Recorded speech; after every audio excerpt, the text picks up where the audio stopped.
হরে কৃষ্ণ কৃষ্ণ কৃষ্ণ হরে হরে, হরে রাম রাম রাম হরে হরে। সকলকে আমার সকালের এই ভগবদ গীতা ক্লাসে স্বাগত। এবং আমরা প্রতিদিনের ন্যায় আমরা প্রথমে ভগবানের নামকে আমরা স্মরণ করে নেব। ওং নমো ভগবতে বাসুদেবায়। ওং নমো ভগবতে বাসুদেবায়। ওং নমো ভগবতে বাসুদেবায়।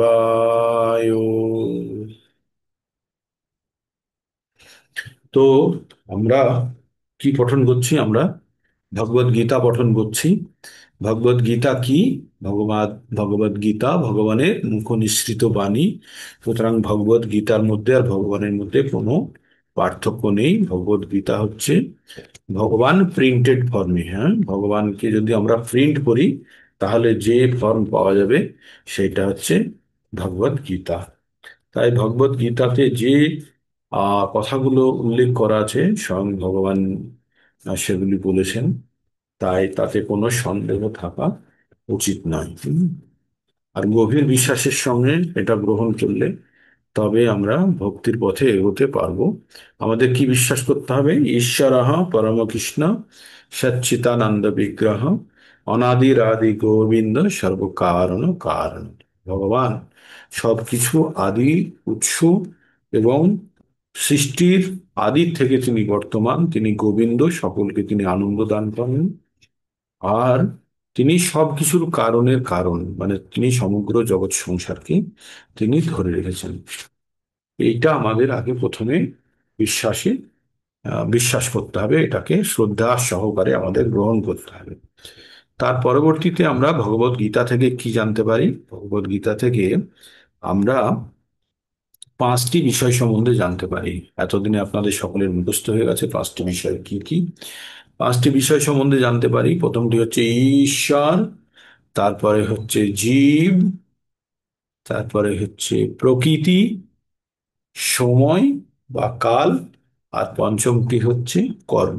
এই কর্ম ওই প্রথম চারটের থেকে আলাদা। প্রথম চারটে সকলের জন্য একই, কিন্তু আমাদের কর্ম যেটা, সেটাই নির্ধারণ করে যে আমরা কে কে কেমন দেখতে। যদিও আমাদের এই চারটে জিনিস এক, তবু আমরা জুন মন্দিরে আমরা যারা বসে আছি তারা প্রত্যেকে একরকম দেখতে নয়, কারণ আমাদের প্রত্যেকের বাইরে এই শরীর রূপী আবরণ দেওয়া আছে বা বস্ত্র পরে আছি। তাহলে আমাদের শরীর হচ্ছে অনিত্য, আর আমাদের আত্মা হচ্ছে নিত্য। আমাদের শরীরটি হচ্ছে কেমন? আমাদের শরীরটি হচ্ছে বস্ত্রের ন্যায়। তাই ভগবান 2 নম্বর অধ্যায়ের 22 নম্বর শ্লোকে কি বলেছেন? বাসাংসি জীর্ণানি যথা বিহায় নবানি গৃহ্ণতি নরপরাণি তথা শরীরাণি বিহায় জীর্ণানি অন্নানি সন্নাতি নবানি দেহি। ভগবান বলেছেন, যেমন আমরা জীর্ণ বস্ত্র ত্যাগ করে নতুন বস্ত্র ধারণ করি, তেমন শরীর যখন আমাদের জীর্ণ শীর্ণ ব্যবহার অযোগ্য হয়ে যায়, তখন আমরা এই শরীর ত্যাগ করি। আমরা মানে আত্মা, আমরা এই শরীর ত্যাগ করে আরেকটি নতুন শরীর ধারণ করি। কেমন ভাবে শরীর পরিবর্তন হয়?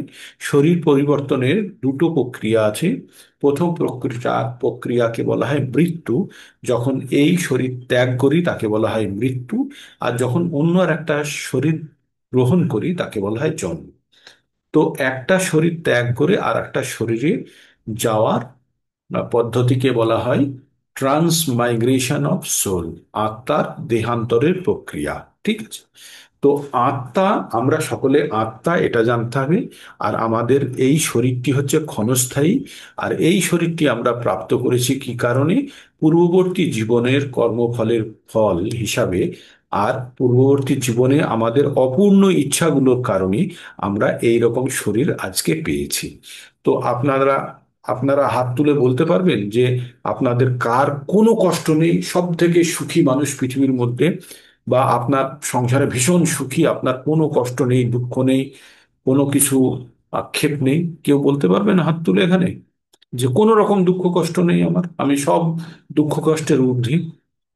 বলতে পারবেন না, কারণ এই পৃথিবীতে আমরা যারা জন্মগ্রহণ করেছি তারা সকলেই সকলেই এসেছি আমরা এই দুর্গে। দুর্গ মানে হচ্ছে দুঃখালয়ম অশাশ্বতম, এই পৃথিবীর নাম।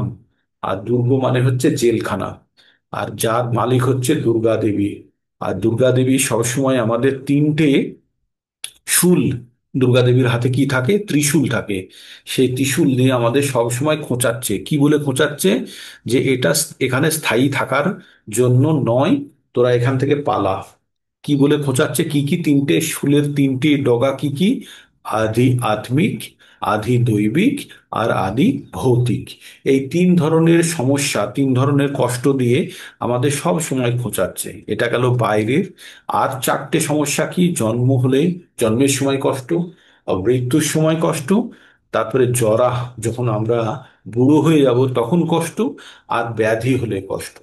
তো এই যে জন্ম মৃত্যু জরা ব্যাধি, আদি আত্মিক, আদি দৈবিক, আর আদি ভৌতিক, এই সাত ধরনের সমস্যা কিসের জন্য?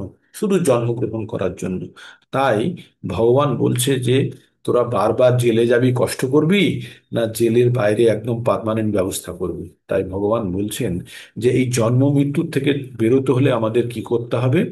ভগবানের কথাগুলো শুনতে হবে। ভগবানের কথাগুলো যে আমরা শুনবো, বা তখন আমরা কিন্তু এই জন্ম মৃত্যুর আবর্ত থেকে বেরোতে পারবো। এবার ভগবানের কথা আমরা কিভাবে শুনবো, কোথায় গেলে শুনতে পাবো? ভগবানের কথাগুলি এই গ্রন্থের মধ্যে লিপিবদ্ধ করা আছে। এটা কিভাবে আমরা জানতে পারবো? তাহলে আমাদের যে কোনো জ্ঞান অর্জনের জন্য দুটো রাস্তা আছে। হয় আমাদের শ্রবণ করতে হবে, শুনতে হবে, অথবা পঠন করতে হবে। এবার শ্রবণ আর পঠন। এবার শ্রবণ পঠনে কি হয়? আমরা কোনো জিনিস পড়লাম, পড়ে একবার পড়লে 10% মনে থাকে, কিন্তু যদি আমরা শ্রবণ করি প্রায় 27% মতো মনে থাকে। তাই শ্রবণ এবং পঠন যদি আমরা একসঙ্গে করি তাহলে এটা 50%-এর কাছে চলে যায়। তো তারপরে যদি কেউ আবার লিখে ফেলে বা দেখে তাহলে আরো বাড়তে থাকে। তাই আপনাদেরকে আমি বারবার বারবার শ্রবণ করাই একই কথা, যাতে আপনাদের মাথার মধ্যে বসে যায়, কোনো অবস্থাতেও যেন আপনাদের এই ভুল না হয়। তাহলে কি আমরা মনুষ্য সর্বশ্রেষ্ঠ জীব। এই মনুষ্য জীব শরীর ধারণ করে আমরা কি করছি? আমরা জন্ম মৃত্যুর চক্র বা ভগবান, এই যত কিছু আছে সব জ্ঞানগুলো অর্জন করতে পারছি। এই জ্ঞানগুলো কারা অর্জন করতে পারে না? যারা মূর্খ, যারা নরাধাম, যারা, যাদের জ্ঞান মায়া অপহরণ করেছে, আর যারা আসুরি ভাব, এই চার ধরনের ব্যক্তিত্ব ভগবানের কাছে যায় না, আমরা আগে পড়েছি। আর এরা কখনো এই জ্ঞান আরোহণ করতে পারে না, এই জ্ঞান অর্জন করতে পারে না। তাই তারা এই ভৌতিক মূর্খতার মধ্যেই পড়ে থাকে। কিন্তু এই জ্ঞান অর্জন করার জন্য কি লাগে? এই জ্ঞান অর্জন করার জন্য লাগে গুরু কৃপা বা কৃষ্ণের কৃপা ছাড়া এই জ্ঞান সবাই অর্জন করতে পারে না। আচ্ছা আপনারা বলুন তো, আপনার আশেপাশে যত লোক আছে, যারা আছে তাদের কাছে কি টাকা নেই? একটা ভগবত গীতা 200 টাকা দিয়ে বা 300 টাকা দিয়ে কিনে পড়তে পারবে না? পারবে, কিনতে পারে, অবশ্যই কিনতে পারে। সময় নেই তাদের কাছে? সময়ও আছে। ইচ্ছা একটু আছে, কিন্তু তারা কখনোই কিনে পড়বে না, কারণ তাদের কাছে সেই কৃপা নেই। এখানে ভগবানের অসীম কৃপার প্রয়োজন। মনুষ্য জীবন আমরা যেটা পেয়েছি, এই জীবনের সম্বন্ধে জ্ঞান অর্জন করার জন্য অবশ্যই ভগবানের কৃপার প্রয়োজন। না হলে আমরা কুকুর শিয়ালের মতো এই জীবন কাটিয়ে চলে যাব, আবার পুনরায় জন্মগ্রহণ করব। তো এইভাবে আমাদের জন্ম মৃত্যু চলতে থাকবে। তাই ভগবান ভাগবতমের এক জায়গাতে জ্ঞানের মধ্যে ভগবান বলছেন, লব্ধা সুদুর্লভম ইদম বহু সম্ভাবন্তে মনুষ্যম অর্থদাম অনিত্যম অপি ইহ ধীর তূর্ণং যতিত না পতেত অনুমৃত্যু যাবান নিশ্চয় সায় বিষয় খলু সর্বত্র স্যাৎ। বলছেন যে বহু জন্মের বহু জন্মের পুণ্যের ফলে বহু লব্ধা সুদুর্লভম ইদম বহু সম্ভাবন্তে, মানে অনেক জন্মের বার বার জন্মগ্রহণ করার পরে লব্ধা সুদুর্লভ, দুর্লভ মানে যেটা পাওয়া যায় না, আর সুদুর্লভ মানে যেটা অত্যন্ত দুর্লভ, অত্যন্ত পাওয়া কঠিন। তো আমরা এরকম একটা শরীর পেয়েছি, কি শরীরটা সেটা, যে মনুষ্য শরীর। তো মনুষ্য শরীর কি বলছে, লব্ধা সুদুর্লভম ইদম বহু সম্ভাবন্তে। সম্ভাবন্তে মানে যতবার জন্ম, সম্ভাব্য যতবার আমাদের জীবন হয় সেটাকে সম্ভবান্তে বলছে। তাই বলছে লব্ধা সুদুর্লভম ইদম বহু সম্ভাবন্তে মনুষ্যম অর্থদম অনিত্যম। এই যে মনুষ্য শরীর, এই শরীর অনিত্যম, বেশি দিনের জন্য স্থায়ী নয়, অনিত্যম। অপি ইহ ধীর, যারা ধীর, ধীর পড়েছি আমরা, কারা, স্থিতপ্রজ্ঞ ব্যক্তিদেরকে ধীর বলে। তারা জেনে গেছে, কি জেনে গেছে, অপি ইহ ধীর তূর্ণং যতেত না পতেত। তূর্ণং মানে এই জীবনটাকে নষ্ট করতে দেওয়া যাবে না। অনুমৃত্যু যাওয়ান, যে আমাদের এই জীবনটাকে কোনো অবস্থাতেই, মৃত্যুর আগে পর্যন্ত আমাদের এই জীবনটা যে কোনো অবস্থাতেই নষ্ট করতে দেব না। নিশ্চয় আশায় বিষয় খলু সর্বত্র সাৎ। এই যে আমরা যে বিষয় আশায় যে ভোগ করার আমাদের যে ইচ্ছা সব সময়, এই ইচ্ছা থেকে বিরত থাকা থেকে কি করতে হবে আমাদেরকে, আমাদের ভগবানের শরণাপন্ন হতে হবে। তাই বলছে বহু বহু জন্মের পরে এই দুর্লভ মনুষ্য জীবন আমরা লাভ করেছি। যদিও এটা অত্যন্ত মানে স্থিমিত কালের জন্য, যদিও এটা টেম্পোরারি, টেম্পোরারি মানে হচ্ছে ক্ষণস্থায়ী, যদিও এটি ক্ষণস্থায়ী, তবু এই জীবন আমাদেরকে কিন্তু চরম প্রাপ্তি দিতে পারে। চরম প্রাপ্তি কি, তাই যারা বুদ্ধিমান ব্যক্তি তারা কি করে, তারা সময় নষ্ট না করে তারা কি করে, জীবনের চরম উদ্দেশ্য, চরম উদ্দেশ্য প্রাপ্তির জন্য তারা চেষ্টা করে। কতদিন পর্যন্ত, মৃত্যুর আগে পর্যন্ত তারা চেষ্টা করে। এবং তারা এটা চেষ্টা করে যে যারা, তারা যেন পতিত না হয়ে যায়, যারা এই মনুষ্য জীবন থেকে পতিত না হয়ে যায়। আর মনুষ্য জীবনে যারা, যারা আত্মতুষ্টির জন্য, যারা সব সময় ভাবছে যে আমরা সেন্স গ্র্যাটিফিকেশন, ইন্দ্রিয় তৃপ্তির জন্য যারা চেষ্টা করছে, তারা মোটেই, তারা মোটেই বুদ্ধিমান নয়। তাদের মতো ইন্দ্রিয় তৃপ্তি কারা করে, কুকুর শিয়াল বিড়াল বা অন্যান্য প্রাণীরাও করে। তাই এই মনুষ্য জীবন অত্যন্ত গুরুত্বপূর্ণ। এই মনুষ্য জীবনকে কোনো অবস্থাতেই, এই দুর্লভ মনুষ্য জীবনকে নষ্ট হতে দেওয়া যাবে না। আর এটা কারা বলতে পারবে, যারা প্রকৃতপক্ষে ভগবত গীতার জ্ঞান অর্জন করেছে, তারা ছাড়া এটা কখনোই বুঝতে পারবে না। তাই এটা, এই এই শ্লোকটি অত্যন্ত গুরুত্বপূর্ণ, ভাগবতমের মধ্যে আছে। এটা ভাগবতমের 11 ক্যান্টোর 5 নম্বর, 11 ক্যান্টোর 9 নম্বর, না, 9 নম্বর ক্যান্টোর, 11 ক্যান্টোর 9 নম্বর অধ্যায়ের 29 নম্বর শ্লোক। হ্যাঁ, তো এটা এতে পাবেন না, ইন্টারনেটে পাবেন, আপনাদের কাছে এই গ্রন্থ নেই সম্ভবত কারো কাছে। এটা আমরা আরো পরে পড়বো, ভাগবতম পড়বো, তখন জানবেন যে আমাদের জ্ঞানের বিস্তৃতি কিভাবে বাড়তে থাকবে। তো আমরা এই পর্যন্ত ভগবত গীতার থেকে আমরা কি জেনেছি, যে মানব জীবন অত্যন্ত দুর্লভ, আর এই দুর্লভ জিনিসের প্রকৃত ব্যবহার করতে হবে। আপনারা যদি সত্যিকারের কোনো গোপন তথ্য জেনে যান তাহলে কি করবেন, আপনারা মনে করুন এখন ইসরায়েল আর আম, কি নাম, ইসরায়েল আর ইরানের মধ্যে যুদ্ধ হচ্ছে।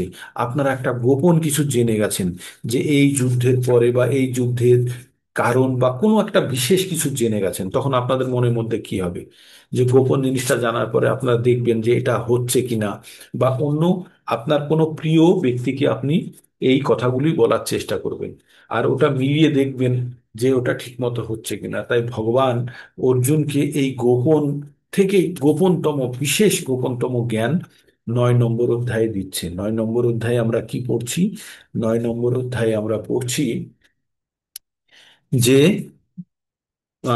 এই চ্যাপ্টারের নাম হচ্ছে রাজগুহ্য যোগ। রাজগুহ্য যোগ মানে এখানে এই যে গোপন, গুহ্য মানে হচ্ছে গোপন, এখানে যে জ্ঞান দেয়া হচ্ছে, জ্ঞানের মধ্যে রাজা এবং অতি গোপনীয় জ্ঞান। তাই ভগবান প্রথমেই অর্জুনকে বলল, তুমি এই জ্ঞানকে তুমি প্রাপ্ত করতে পারো, কারণ তুমি আমাকে কি করো না, ঈর্ষা করো না। তো এই জ্ঞান অর্জন করার জন্য প্রথমে কি থাকতে হবে? প্রথমে থাকতে হবে যে আমাদের ঈর্ষারহিত একটি মন বা ইচ্ছা। আমাদের মনের মধ্যে যদি কোনো ধরনের ঈর্ষা থাকে কারোর প্রতি, মানে বিশেষ করে এই যে জ্ঞান অর্জনের যে জায়গাটা, সেই জায়গাতে যদি আমাদের ঈর্ষা থাকে, আরে ভগবান কি আছে, এই তো কৃষ্ণ, বা এইরকম যাদের অ্যাটিটিউড, তারা কখনো এই ভগবদ গীতার জ্ঞান অর্জন করতে পারবে না। কারণ প্রথম শর্ত হচ্ছে ঈশ্বর পরম কৃষ্ণ সচ্চিদানন্দ বিগ্রহ অনাদির আদি গোবিন্দ সর্বকারণ কারণ। যতক্ষণ না পর্যন্ত আমরা ভগবানকে সব কিছুর মূল, সব কিছুর উৎস, সব কিছুর কারণ জেনে গ্রহণ করে বিশ্বাস করে এগোবো, তবেই আমরা ভগবদ গীতার প্রকৃত জ্ঞান অর্জন করতে পারবো। তাই ভগবান এখানে কি বলেছে? ইদম তু তে, শ্রী ভগবান উবাচ ইদং তু তে গুহ্যতমম প্রবক্ষ্যামি অনুসূয়বে জ্ঞানং বিজ্ঞান সহিতং যশ জ্ঞাতা মোক্ষয়ে শুভাৎ। কি বললেন? ভগবান বললেন যে, হে অর্জুন, তুমি নির্মৎসর, নির্মৎসর মানে হচ্ছে ঈর্ষাবিহীন, বলে তোমাকে আমি এই পরম জ্ঞান সমন্বিত সব থেকে গোপনীয় জ্ঞান উপদেশ করছি, যে জ্ঞান প্রাপ্ত হলে তুমি দুঃখময় সংসারের বন্ধন থেকে মুক্ত হবেন।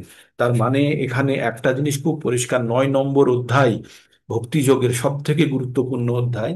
এই অধ্যায় যদি কেউ সুন্দরভাবে শ্রবণ করে এবং পঠন করে, করে যদি এই চ্যাপ্টারটা কেউ যদি বুঝতে পারে, তাহলেই সে মুক্ত হয়ে যাবে। ভগবান নিজে বলছে, কি বলছে? বলছেন যে জ্ঞানং বিজ্ঞান সহিতং যোজো জ্ঞাতা মোক্ষসে শুভাৎ। কি বলছে? বলছে জ্ঞান, এই যে জ্ঞান, এই জ্ঞান হচ্ছে বিজ্ঞান। বিজ্ঞান মানে যে জ্ঞানের ব্যবহারিক প্রয়োগ আছে। আর যোজো জ্ঞাতা, যে যে জেনে গেছে, মোক্ষসে শুভাৎ, অশুভাৎ মানে সে মোক্ষ প্রাপ্ত করবে। এই এই দুঃখময় অশুভাৎ মানে হচ্ছে দুঃখময় সংসারের বন্ধন থেকে মুক্ত লাভ করবে। তার মানে কেউ যদি ভগবত গীতার জ্ঞান 9 নম্বর অধ্যায় যদি ঠিক মতো বুঝে গেছে, তাহলে সে এমনি দুঃখময় সংসার থেকে সে মুক্তি লাভ করবে। আর কত ছোট করে দেবো, মানে ভগবান এত 700 শ্লোক বলতে বলতে এখন আমাদের 34টা শ্লোকে এসে দাঁড়িয়েছে 9 নম্বর অধ্যায়ের, যেখানে বলছে, ভগবান বলছে এই জ্ঞান, এই জ্ঞানটা 34 নম্বরেই দেওয়া আছে। এই এই 34টা শ্লোকের মধ্যেই দেওয়া আছে, এই জ্ঞান যদি ঠিকভাবে কেউ শ্রবণ করেছে, মন দিয়ে বুঝেছে, তাহলে সে অবশ্যই মোক্ষ লাভ করবে। সে এই জন্ম মৃত্যুর চক্র থেকে বেরিয়ে যাবে। তারপরে কি বলছে জ্ঞান সম্বন্ধে?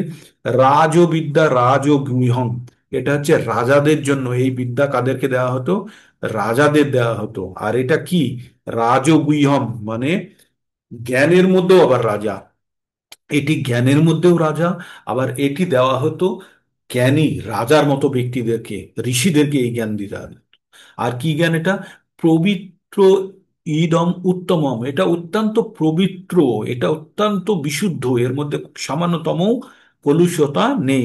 প্রত্যক্ষ অবগমম ধর্মম সুসুখম কর্তুম। বলছে এইটা, এই জ্ঞান গ্রহণ করার পরে নিজের মধ্যে একটা অনুভূতি হবে, একটি উপলব্ধি আসবে। সেটাই বলছে যে আত্ম উপলব্ধির দ্বারা প্রকৃত ধর্ম এবং এই জ্ঞান অব্যয়, এই জ্ঞান অব্যয়, এবং এই জ্ঞান গ্রহণ করার ফলে একটা নিজের মধ্যে একটা আনন্দ অনুভূতি হবে। ঠিক, যদি এই জ্ঞান গ্রহণ করার পরে এই জিনিসটা যদি আপনার মনের মধ্যে একটা পরিবর্তন, একটা ভাবনা চিন্তা, বা আপনার মনের মধ্যে আনন্দ উৎফুল্ল ভাব আসছে, তার মানে আপনারা জানবেন যে ভগবানের কৃপার সঙ্গে কিছুটা হলেও জ্ঞান আপনাদের মধ্যে প্রবেশ করেছে। ঠিক। তারপরে ভগবান কি বলছেন? অশ্রদ্ধা পুরুষ ধর্মশাস্য পরন্তপ অপাপ্য মাম নিবর্তন্তে মৃত্যু সংসার আবর্তনী। ভগবান কি বলল? বলল যে অশ্রদ্ধ ধ্যানা পুরুষ ধর্মশাস্য পরন্তপ অপ্রাপ্য মাম নিবর্তন্তে মৃত্যু সংসার বর্তমানে। তো ভগবান বললেন, কিন্তু শ্রদ্ধাহীন ব্যক্তিরা, যদি শ্রদ্ধাহীন ব্যক্তিরা এই ভগবত জ্ঞান অর্জন করতে পারে না, কারণ তাদের মধ্যে তাদের মধ্যে ভগবত ভক্তি উদিত হবে না। যারা শ্রদ্ধাহীন ব্যক্তি, তাদের মধ্যে এই ভগবান ভক্তির জ্ঞান গ্রহণের ইচ্ছা তৈরি হবে না, তারা ভগবানকে লাভ করতে পারে না। তারা কি করবে? বারবার এই জড় জগতের চক্করে পড়ে থাকবে। তার মানে ভগবান কি জ্ঞানের কথা, এখনো জ্ঞান কিন্তু দেননি, কিন্তু জ্ঞানের আগে তিনি বলছেন। তো এটা হচ্ছে জ্ঞানের আগের প্রথম জায়গাটা, বলছে অশ্রদ্ধা, যাদের মধ্যে শ্রদ্ধা নেই তারা কিন্তু এই জ্ঞান গ্রহণ করতে পারবে না। তাহলে আমাদের এই জ্ঞান গ্রহণ করার প্রথম শর্ত কি? আমাদের মধ্যে শ্রদ্ধা। শ্রদ্ধা কথার অর্থ কি? মানে বিশ্বাস, ভগবানের প্রতি অগাঢ় বিশ্বাস থাকতে হবে যে ভগবান যা বলছে একদম সত্য এবং প্রকৃতপক্ষে তাই হবে। তিনি সবকিছুর উৎস, তিনি সবকিছুর মূল, আর তিনি সর্বশক্তিমান। এই বলে আমাদের মধ্যে বিশ্বাস নিয়ে যখন আমরা এটা পঠন করব তখনই কিন্তু আমরা এই জ্ঞান অর্জন করতে পারবো। তাই বলছে অশ্রদ্ধ ধ্যানা পুরুষা ধর্মশাস্য পরন্তপ পরন্তপ অপাপ্য মাম নিবর্তন্তে মৃত্যু সংসার বর্তমানে। বলছে যে যাদের মধ্যে শ্রদ্ধা নেই তারা এই জ্ঞান গ্রহণ করতে পারবে না। আর তাদের কি হবে? তারা বারবার এই জড় জগতে মৃত্যু সংসার, মৃত্যু সংসার মানে এই পৃথিবীর নাম মৃত্যু লোক, এখানে মৃত্যু হয় সেই জন্য এটাকে বলা হয় মৃত্যু লোক। তো পৃথিবী নয়, যে কোনো লোকই সবই মৃত্যু লোক, সব জায়গাতেই মৃত্যু হয়, জন্ম মৃত্যু চলতে থাকে, শুধু ভগবানের ধাম ছাড়া। কারণ এই আমরা তো আগের অধ্যায়ে পড়ে আসলাম, আব্রহ্ম ভুবনাল্লোকা পুনরাবর্তিন অর্জুন মাম পেত্তু তু কোন্তেয় পুনর্জন্ম না বিদ্যতে। 16 নম্বর 8-16তে কি পড়লাম? যে এই ভুবন লোক থেকে, এই ভুবন লোক থেকে ব্রহ্মলোক পর্যন্ত প্রত্যেকটা লোকে, প্রত্যেকটা গ্রহে আমাদের কি আছে? মৃত্যু আছে। তাই জন্ম মৃত্যুর চক্র সব জায়গাতেই চলে। তাই বলছে যে আব্রহ্ম ভুবনাল লোকা পুনরাবর্তী না অর্জুন, পুনরায় আবর্তিত হতে হবে হে অর্জুন।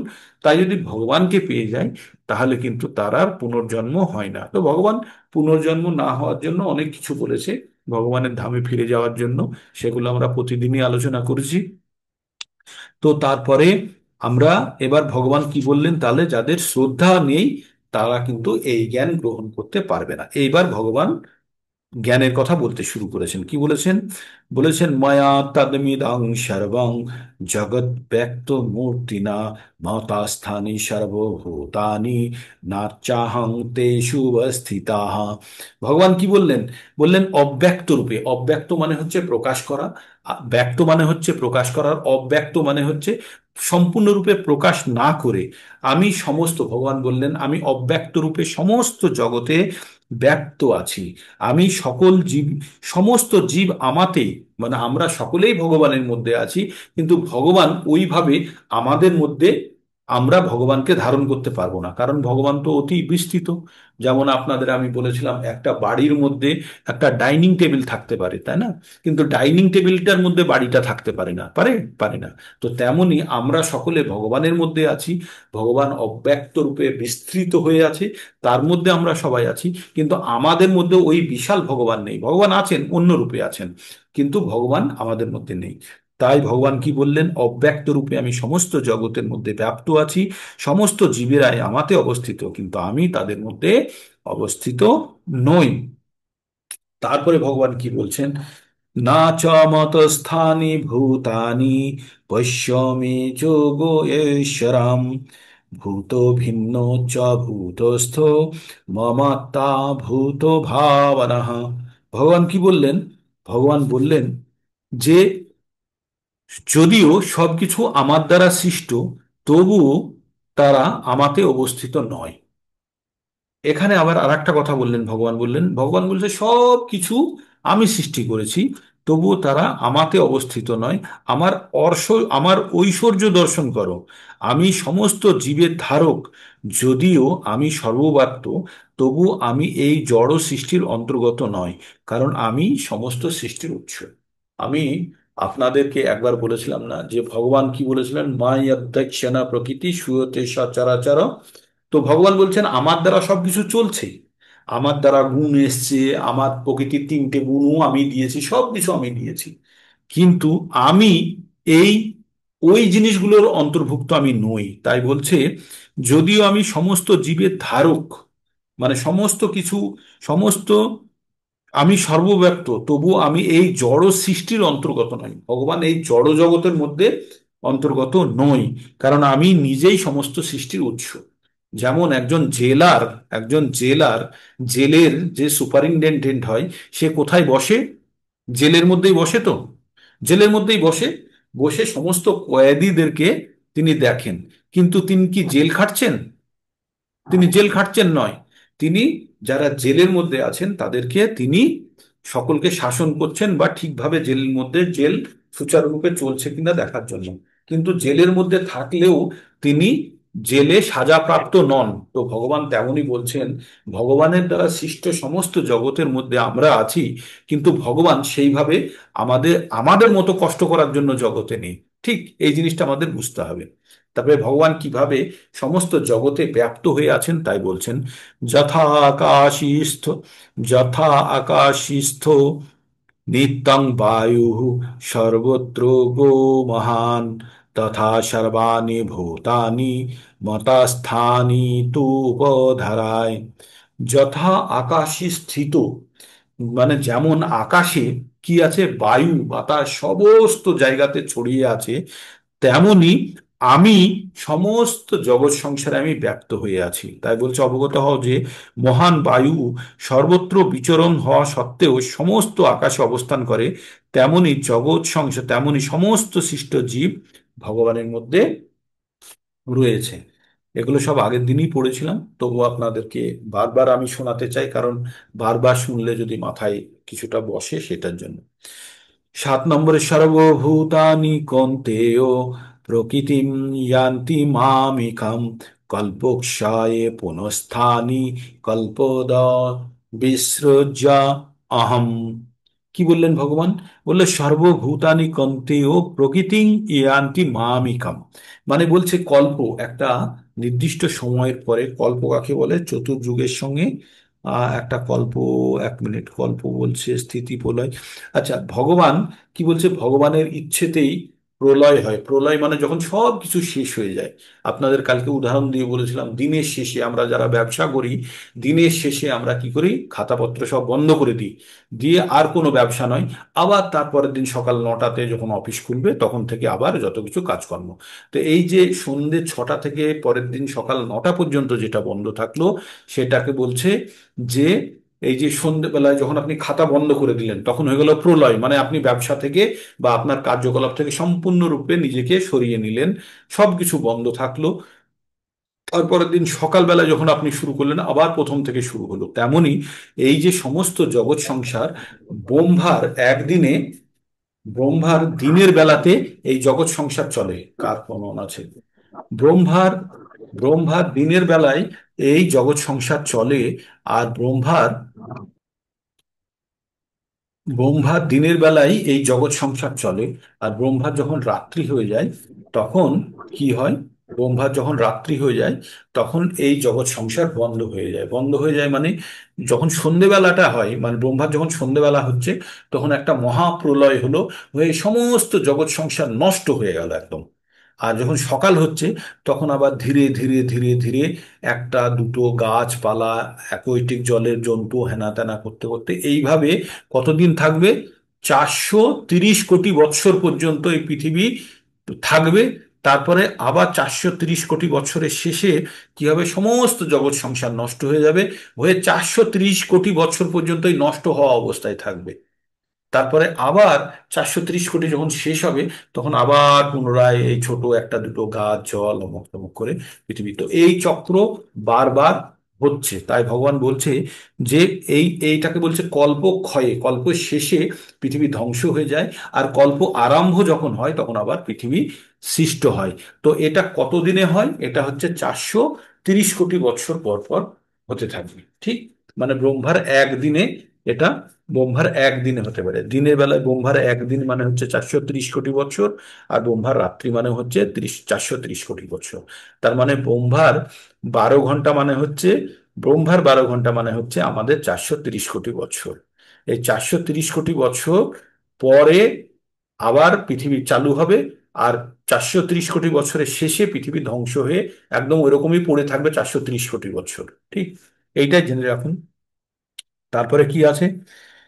প্রকৃতিম সাম্য সম্ভোভ সাম্ভষ্টভ্য বিশ্রীযামি পুনঃ পুনঃ ভূতগামী ভূত ভূতগাম মিমম কিচ্ছন্নবশং প্রকৃত বশাৎ। কি বলেন? প্রকৃতিম সাম অভষ্টভ্য বিশ্রীযামি পুনঃ পুনঃ ভূতগামম ভূতগামম ইমম কিচ্ছন্নম অবশম প্রকৃতে বশাৎ। বলছে এই জগৎ আমার প্রকৃতির অধীন। কে বলছে? ভগবান। ভগবান কিন্তু কি দিচ্ছে? জ্ঞান দিচ্ছে আমাদেরকে। আমাদের কি বললো প্রথমে? যে এই জ্ঞান, যাদের ভক্তি ভরে যারা এই জ্ঞান অর্জন করবে তারা কিন্তু মুক্ত হয়ে যাবে। তো এই জ্ঞানের মধ্যে কি বলল? প্রথমে বলল যে এই জগৎ সংসার আমার দ্বারা তৈরি, কিন্তু এই জগৎ সংসারের নিয়মের মধ্যে আমি পড়ি না। তারপরে কি বললেন ভগবান? বললেন যে কল্প ক্ষয়ে এই জগৎ নষ্ট হয়ে যায়, আর কল্প আরম্ভে শুরু হয়। তারপরে বললেন বাতাস যেমন সমস্ত জায়গাতে বিস্তৃত হয়ে আছে, আমিও তেমনি সব জায়গাতের মধ্যে বিস্তৃত হয়ে আছি। তারপরে ভগবান এবার কি বলছে?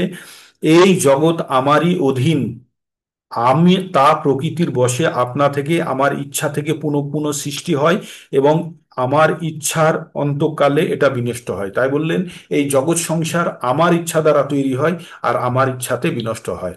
মানে এতক্ষণ পর্যন্ত ভগবান কিন্তু ভগবানের পরিচয় দিয়ে ভগবান জ্ঞান কিন্তু দিচ্ছে। এগুলো আপনারা এই পর্যন্ত আপনারা শুনে থাকুন। তারপরে ভগবান কি বলছে? না চ মাং তানি কর্মাণি নিবধ্যন্তি ধনঞ্জয় উদাসীনো বদাসীনম আসক্তম তেষু কর্মসু। কি বললেন ভগবান? না চ মাং তানি কর্মাণি নিবধ্যন্তি ধনঞ্জয় উদাসীনো বদাসীনম আসক্তম তেষু কর্মসু। ভগবান বললেন হে ধনঞ্জয়, এই সমস্ত কর্ম আমাকে আবদ্ধ করতে পারে না। কোন সমস্ত কর্ম? আমি সেই সমস্ত কর্মে অনাসক্ত এবং উদাসীনের ন্যায় অবস্থিত থাকি। ভগবান বললেন এই জগৎ সংসার আমি তৈরি করেছি, আমি এর আন্ডারে আসি না। আর এই জগৎ সংসারে যা কিছু কর্ম, সেই সমস্ত কর্ম আমাকে প্রভাবিত করতে পারে না। কাকে? ভগবানকে প্রভাবিত করতে পারে না। তাই বললেন এই সম্বন্ধে জেনে নেওয়া উচিত পরমেশ্বর ভগবান নিষ্ক্রিয়। নিষ্ক্রিয়, তার চিন্ময় জগতে অত্যন্ত সক্রিয়। মানে আমাদের দুটো জগৎ জানতে হবে, যে এই এই যে জড় জগৎ, এই যে জড় জগৎ, এই জড় জগতের পরিমাণ হচ্ছে 1/4, আর 3/4 হচ্ছে চিন্ময় জগৎ, মানে আধ্যাত্মিক জগৎটা হচ্ছে 3/4, আর এই জড় জগৎটা হচ্ছে 1/4। তো ভগবান বলছেন যে আমি এই জড় জগতে আমি সক্রিয় নই, আমি সক্রিয় হচ্ছে চিন্ময় জগতে। তাই ভগবান বলছেন এটি মনে করা উচিত নয় যে পরমেশ্বর ভগবান নিষ্ক্রিয়, কিন্তু তার চিন্ময় জগতে তিনি সতত সক্রিয়। তিনি এখানে যে একদম নিষ্ক্রিয়তা নয়, তিনি আছেন, ইফেক্টিভ আছেন, কিন্তু তিনি অত্যন্ত সক্রিয় হচ্ছে চিন্ময় জগতে। বঙ্গ সংহিতায় বলা হয়েছে আত্মারামস্য তস্যাস্তি প্রকৃতাং না সমাগম।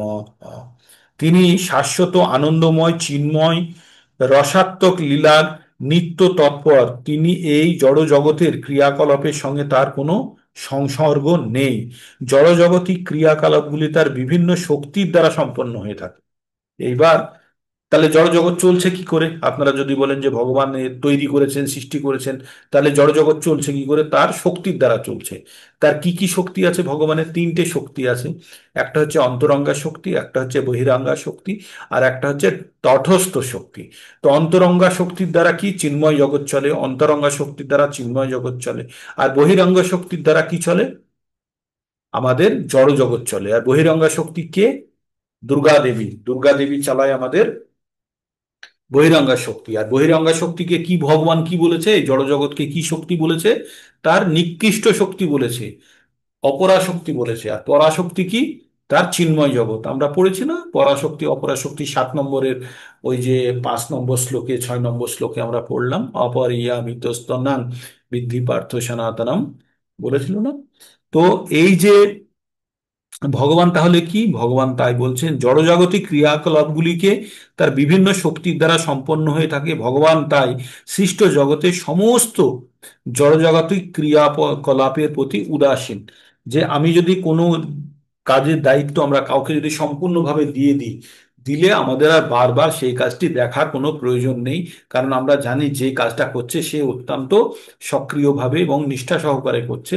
তাই ওই কাজটা সম্বন্ধে আমি উদাসীনও থাকতে পারি। আজকে যদি মনে করুন আমি আমি কলকাতাতে আজকে নেই, আমি কলকাতা থেকে আমি বাইরে কোথাও আছি এখন, আর তাহলে আমার যে কাজকর্মগুলো আমি যাকে দায়িত্ব দিয়ে এসেছি সে যদি খুব দায়িত্ব সম্পন্ন হয়, খুব দায়িত্ববান হয়, সে যদি ঠিকভাবে করে, তাহলে আমার কোনো টেনশন থাকবে?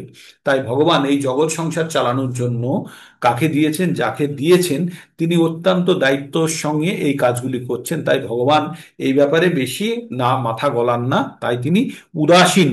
ও বলেছেন না, উদাসীন ও বদাসীন অসক্তং তেষু কর্মসু, তাই তার কাজের প্রতি, এই জড়জগতিক কাজের প্রতি কোনো রকমের আসক্তি নেই। তারপরে আর একটি শ্লোক বলছে, 10 নম্বরটি অত্যন্ত গুরুত্বপূর্ণ শ্লোকটি, আপনারা এটাকে পারলে মুখস্থ করবেন। এখান থেকে 10, 11, 12, 13, 14 এগুলো সব গুরুত্বপূর্ণ শ্লোক চলবে। এখানে ভগবান বলছেন, ময়্যধ্যক্ষেণ প্রকৃতি শ্রুয়তে সচরাচরম হেতু নানেন কন্তেয় জগদ্ধি পরিবর্ততে। বলছেন ময়্যধ্যক্ষেণ প্রকৃতি, মানে এই প্রকৃতি আমার অধ্যক্ষতায় চলছে, আমার দ্বারা চলছে, আমি চলছে। হেতু নানেন কন্তেয় জগদ্ধি পরিবর্তিত, কিন্তু আমি এই প্রকৃতির আন্ডারে নেই। তাই কি বলছেন ভগবান, হে কন্তিও, আমার অধ্যক্ষতায় জড় প্রকৃতির এই চরাচর বিশ্ব সৃষ্টি, এই প্রকৃতির নিয়মে এই জগৎ পুনঃ পুনঃ সৃষ্টি হয় এবং ধর্ম হয়। এই যে আমরা বলি না প্রকৃতির দ্বারা, প্রকৃতির নিয়মে সূর্য ওঠে, এই প্রকৃতি কি?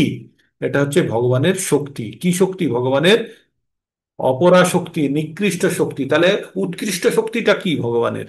আধ্যাত্মিক শক্তি হচ্ছে ভগবানের, আধ্যাত্মিক শক্তি বা জীব, যেগুলো আত্মা যার সঙ্গে যুক্ত, সেটা হচ্ছে ভগবানের অন্তরঙ্গা শক্তি, ভগবানের। আর বহিরঙ্গা শক্তি হচ্ছে কি? অপরা শক্তি হচ্ছে এই জগৎ সংসার, এই যে প্রকৃতি বলি না, বৃষ্টি হচ্ছে প্রকৃতির নিয়মে, এটা হচ্ছে ভগবানের শক্তি। তাই বলছে আমার অধ্যক্ষতায় জড় প্রকৃতির এই চরাচর, মানে যেটা চলতে পারে, স্থাবর এবং জঙ্গম যাকে বলা হয়, বিশ্ব সৃষ্টি করে, বৃষ্টি সৃষ্টি করে প্রকৃতির নিয়মে জগৎ পুনঃ পুনঃ সৃষ্ট হয় এবং ধ্বংস হয়। কখন সৃষ্ট হয়? কল্প শুরুতে, কল্পরাম্ভে জগৎ সৃষ্ট হয়, আর শেষে, কল্প শেষে, কল্পক্ষয়ে কি হয়? জগৎ ধ্বংস হয়। তাই বলছে প্রকৃতির নিয়মে এই জগৎ পুনঃ পুনঃ সৃষ্টি হয় এবং ধ্বংস হয়। প্রকৃতির নিয়মটা কি? ভগবানের বহিরঙ্গা শক্তির নিয়ম। ভগবান বহিরঙ্গা শক্তির দ্বারা যেটা চলে সেটাই হচ্ছে প্রকৃতির নিয়ম। তারপরে ভগবান কি বলছেন? এইবার ভগবান খুব ভালো একটা কথা বলছেন, যেটা আমাদের জন্য প্রযোজ্য। এতক্ষণ তো জ্ঞানের কথা বললেন, তার মধ্যে ফট করে আমাদের সম্বন্ধে বলছেন। কি বলছেন? অবজানন্তি মাং মূঢ়া, অবজানন্তি মাং মূঢ়া মানসিম তনুমাশ্রিতাঃ, অবজানন্তি মাং মূঢ়া মানসিম তনুমাশ্রিতাম পরম ভাব জানন্ত মম ভূত মহেশ্বরম। অবজানন্তি মাম মূঢ়া মানসিম তনুমাশ্রিতাম পরম ভাব জানন্ত মম ভূত মহেশ্বরম। ভগবান কি বললেন? ভগবান বলছেন, আমি যখন মানুষের রূপ নিয়ে আসি তখন মূর্খরা আমাকে জানতে পারে না। মূর্খরা আমাকে অবজ্ঞা করে, তারা আমার পরম ভাব সম্বন্ধে অবগত নয় এবং আমাকে সর্বভূতের মহেশ্বর হিসাবে জানে না।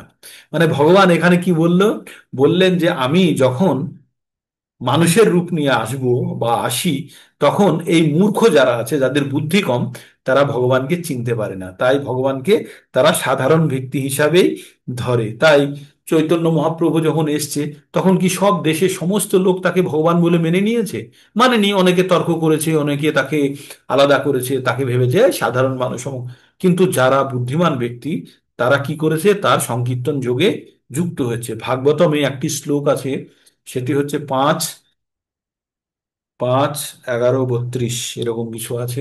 সেই শ্লোকটি এমন আছে, কৃষ্ণ বর্ণ তৃষা অকৃষ্ণ সাঙ্গ পাঙ্গ অস্ত্র পার্ষদম যজ্ঞেই সংকীর্তন প্রায়ে যজন্তি হি সুমেধাস। যজন্তি মানে পুজো করে, সুমেধাস মানে অত্যন্ত বুদ্ধিমান ব্যক্তিরা।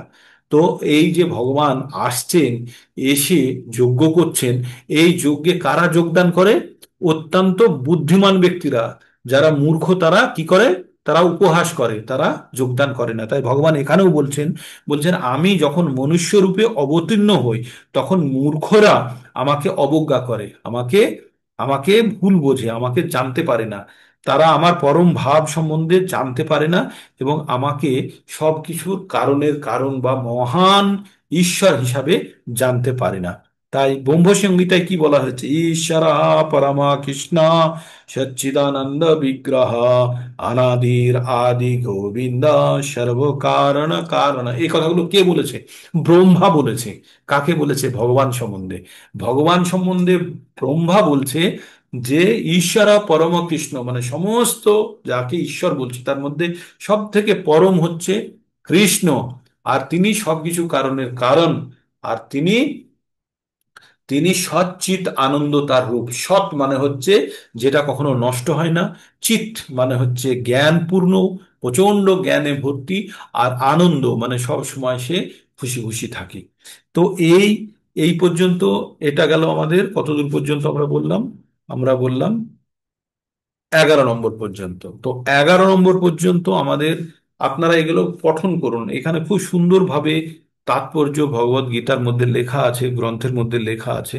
তাৎপর্যগুলো অত্যন্ত গুরুত্বপূর্ণ, আর বারবার পঠনের মাধ্যমে আমাদের যে ধ্যান ধারণাগুলো আরো পরিষ্কার হবে। তাহলে 11 নম্বর পর্যন্ত আজকে থাকলো। কাল থেকে 12 থেকে 14, 15, 16, মানে এখন জ্ঞানের পর্যায়ে আমরা ঢুকে গেছি। জ্ঞানের পর্যায়ে ঢুকে গিয়ে ভগবান নিজের বিস্তৃতি বললেন। ভগবান বললেন যে মূর্খরা আমাকে বুঝতে পারে না, বা বাতাস যেমন সমগ্র জায়গাতে স্থাপিত হয়ে আছে আমি সেইভাবে আছি। আর এই পৃথিবীর যত কিছু ক্রিয়াকলাপ আমার শক্তি দ্বারা চলে, প্রকৃতির দ্বারা চলে, আমি এর মধ্যে ঢুকে পড়ি না। তারপরে আস্তে আস্তে আরেকটু জ্ঞানের দিকে ঢুকবে, ভগবান কি করতে বলছে না বলছে। ইনস্ট্রাকশন গুলো আসবে 14, 15 পর থেকে আসবে।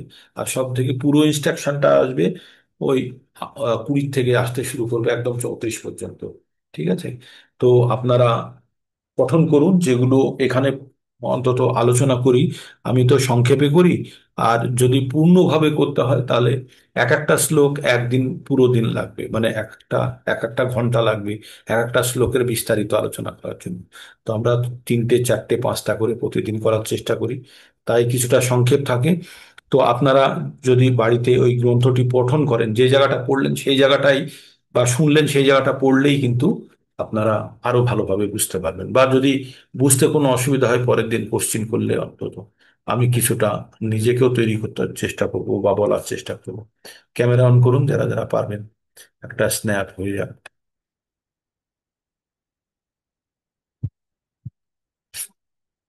ক্যামেরা অন করুন। আর যারা যারা আসছে না, যারা যারা টিম লিডার আছেন, তারা আপনাদের গ্রুপের কারা কারা জয়েন করছেন না তাদেরকে আপনারা জিজ্ঞেস করুন তাদের কি অসুবিধা, তারা কেন জয়েন করছে না। এখন 30, 32 জন মতো হয় দেখে ভালো লাগে, কিন্তু এইটাকে আমাদেরকে 100 পর্যন্ত নিয়ে যেতে পারি। কারণ আমাদের 4টে ঘর আছে, এক একটা ঘরে 25 জন করে বসা যায়। তো আমাদের এখন 4টে ঘরের মধ্যে একটা ঘর পূর্ণ হয়েছে মাত্র, হ্যাঁ, আরো 3টে ঘর খালি আছে। তো এনে ছাত্রদেরকে বসান, সবাই বসুক। হরে কৃষ্ণ হরে কৃষ্ণ, কৃষ্ণ কৃষ্ণ হরে হরে, হরে রাম, রাম। আজকে 30 জন মতো হয়েছিল নাকি, কতজন, 27 জন দেখিনি প্রথম। তো ঠিক আছে, তাহলে আপনারা ভালো করে ভক্তি করুন, ভালো করে ভক্তি করুন, আবার কালকে সকালবেলাতে জয়েন করে যাবেন। আর আর একটা জিনিস হচ্ছে, আমরা রবিবারে আমরা সংস্কৃত শ্লোক পঠনের পদ্ধতি সম্বন্ধে আমরা একটা ক্লাস করব সানডে থেকে। হ্যাঁ, প্রত্যেক রবিবারে আমরা ভগবদ গীতার শ্লোক কিভাবে উচ্চারণ করা হয়, কিভাবে তার মানে বার করতে হয়, কিভাবে বিশ্লেষণ করতে হয় সেটা আমরা করবো। ঠিক আছে? তো রবিবার থেকে হবে সেটা। আর বাকি কারো যদি কোনো প্রশ্ন থাকে এখন হ্যান্ড রেজ করে বলতে পারেন। আর এটা অত্যন্ত গোপনীয় জ্ঞান, এটা আপনাদেরকে আগে নিজেকে গ্রহণ করতে হবে, তবেই অন্যকে বলতে পারবেন। তো এটা পঠন করুন, সত্যি ভালো লাগবে। আর এর মধ্যে আমাদের ভগবানের কথাতে প্রথমত বিশ্বাস রেখে আমরা যদি এগোতে থাকি, অবশ্যই এর একটা সুন্দর ফল শেষ পর্যন্ত পেয়ে যাবেন ভগবান কি বলতে চেয়েছে। ঠিক আছে? কারো কিছু বলার আছে? রাধে রাধে। রাধে রাধে, তাদের হরে কৃষ্ণ, প্রণাম, হ্যাঁ, দণ্ডবোধ। হরে কৃষ্ণ মাতাজি, দণ্ডবত প্রণাম। বলুন, কিছু বলার আছে খুব ভালো মাতাজি? লাগে তো। এই তো ঠিক প্রণাম আছে। জানালাম আপনাকে। আচ্ছা, গৌর প্রণাম, ঠিক আছে ভক্তবৃন্দ। মাতাজি। সকলকে প্রণাম। আপনারা সকলেই ভগবানের অংশ, আমরা সকলেই তাই, সকলেই প্রণাম্য। আমাদের শুধু কাজ হচ্ছে একদম। ভগবানের তুষ্টির জন্য যদি আমরা কিছু করতে পারি, তাহলে জানবেন যে আমাদের জীবন সার্থক। ভগবান এক জায়গাতে বলেছেন, সর্বোপাধি বিনির মুক্তম তৎপরমাত্মেন নির্মলং ঋষিকেন ঋষিকেশ সেবনং ভক্তি উচ্চতে। ভক্তি কাকে বলে? যে আমাদের হৃদয়কে নির্মল করে, পরিষ্কার করে যখন আমরা ভগবানের সেবায় নিজেকে যুক্ত করতে পারবো, সেটাকেই বলে ভক্তি। বাস। আর এটাই আমাদের জীবনের উদ্দেশ্য। আপনাদের প্রথম দিন থেকে এখন আমার মানে শুনতে শুনতে শুনতে শুনতে মনে হচ্ছে না আপনাদের জীবনের উদ্দেশ্য পাল্টে যাচ্ছে প্রতিদিন? প্রথমে ভগবদ গীতার ডিপ্লোমা কোর্স করার জন্য আপনারা কেউ এসেছিলেন, এসে আপনারা কখনোই ভাবেননি যে এইসব কি কি কথা শুনিয়ে দেবে জীবনের উদ্দেশ্য বা অমুক তমুক, না। এটাই জীবনের উদ্দেশ্য। তো আপনাদের জীবনের উদ্দেশ্য যত এর গভীরে প্রবেশ করবেন, তত নিজেকে সম্বন্ধে জানবেন, ঈশ্বর সম্বন্ধে জানবেন, প্রকৃতি সম্বন্ধে জানবেন, সময় সম্বন্ধে জানবেন, এবং কর্ম সম্বন্ধে কিছুটা হলেও জেনে গেছেন। তাই এখন আমাদেরকে আমাদের পুরো ভগবদ গীতার যখন জ্ঞান আরোহণ হয়ে যাবে, তখন আপনারা পরিষ্কার নিজেকে দেখতে পাবেন যে আপনি কি অবস্থায় দাঁড়িয়ে আছে, পুরো এক্স রে হয়ে যাবে আমাদের শরীরে, ঠিক। তো পরবর্তীতে কালকে আমরা আবার জয়েন করব। বাঞ্ছাকল্পতরুভ্যশ্চ কৃপা সিন্ধুভ্য এব চ পতিতানাং পাবনেভ্যো বৈষ্ণবেভ্যো নমো নমঃ। হরে কৃষ্ণ হরে কৃষ্ণ, কৃষ্ণ কৃষ্ণ হরে হরে, হরে রাম রাম রাম হরে হরে।